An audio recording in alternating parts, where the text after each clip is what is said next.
You know how sometimes you see a number pop up again and again in weird places? Well, in Buddhist scripture, there's one number that shows up so often across so many different traditions and centuries that you just have to ask, what's going on? Today, we're going to unravel that very mystery. And that number is 28. Just 28. It seems to be hiding in plain sight, secretly giving structure to some of the most important texts in the entire Buddhist canon.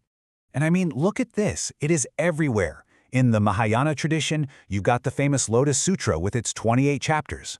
Hop over to the Theravada school, and you find 28 Buddhas in the Buddhavaṃsa and 28 types of physical matter in the Abhidhamma. Even in epic poetry, the Buddha's life story is told in 28 cantos. You just can't ignore a pattern like that. So, what is the deal here? Is this just one of the biggest coincidences in religious history, or were these ancient authors deliberately embedding a kind of hidden code, a sacred architecture right into the DNA of their scriptures?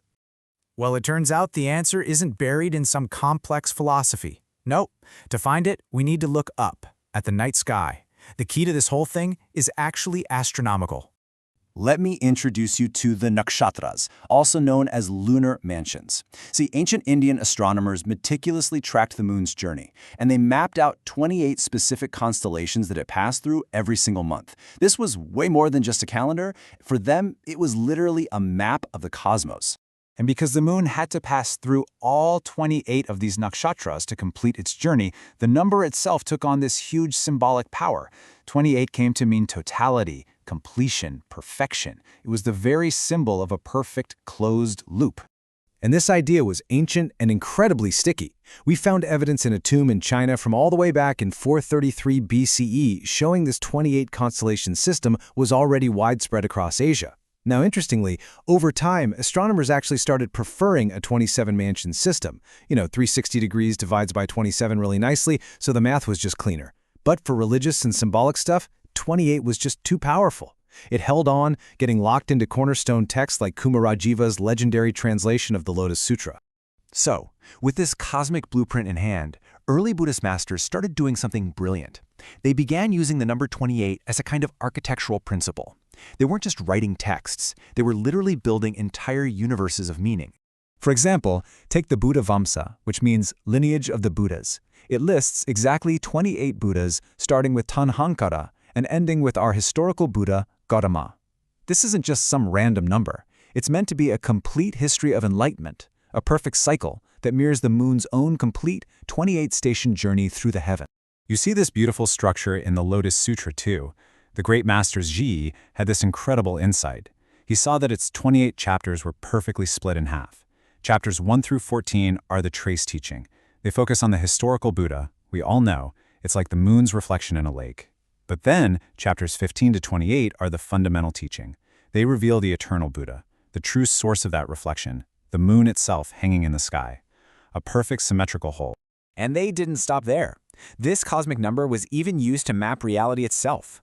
The Abhidhamma, which is a core part of Buddhist philosophy, breaks down all of physical existence into, you guessed it, exactly 28 material forms, or rūpa.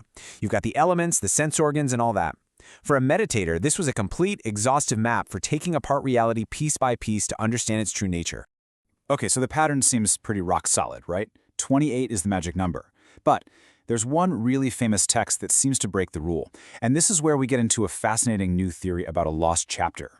The Dhammapada. It's arguably the most beloved collection of the Buddhist sayings, and in its most common Pali version, it has only 26 chapters, not 28. So what gives? This seems like a major hole in the theory. But here's where it gets really, really strange. The Dhammapada is a guide to liberation, right? The whole point is to reach the ultimate goal, yet it has no chapter dedicated to nirvana. None. I mean, think about that for a second. That's like a cookbook with no chapter on how to actually eat the food. How can the most famous collection of the Buddhist teachings just leave out a chapter on its absolute central goal? It just doesn't make sense. Well, this is where the detective work begins. A scholar named William Altig noticed that the final chapter, chapter 26, is really long, way longer than most of the others. And when you look closely, you can see these thematic seams.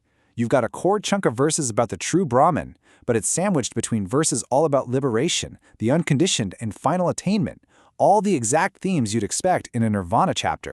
And that leads to this incredible hypothesis.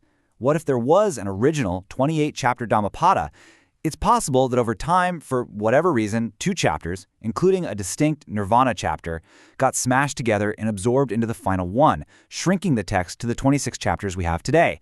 The code might have been there all along, just hidden from view. So, okay, this is a pretty cool textual puzzle. But why does any of this actually matter? What's the big takeaway from finding this sacred number woven so deeply into these foundational texts? Well, it seems to have served 3 really critical functions. First, it was a cosmological anchor. By using 28, you're aligning the Buddhist teachings with the natural laws of the universe, which gives them this immense authority. Second, it created a taxonomy of totality. Using 28 was a way of saying, this is it. This is the complete picture, whether you were mapping history or scripture or all of physical matter. And third, on a really practical level, it provided a clear structure, a mental scaffolding, to help people memorize and study these texts in what was largely an oral tradition. And here's the most profound part. When you structure the scriptures this way, the body of the text and the body of the cosmos become one and the same. The text isn't just describing the path to enlightenment. Its very structure becomes a map of that path, and a map of reality itself. Which leaves us with this beautiful, poetic thought from the scholar William Altig: the moon completes its cycle in 28 stations, so perhaps does the Dharma.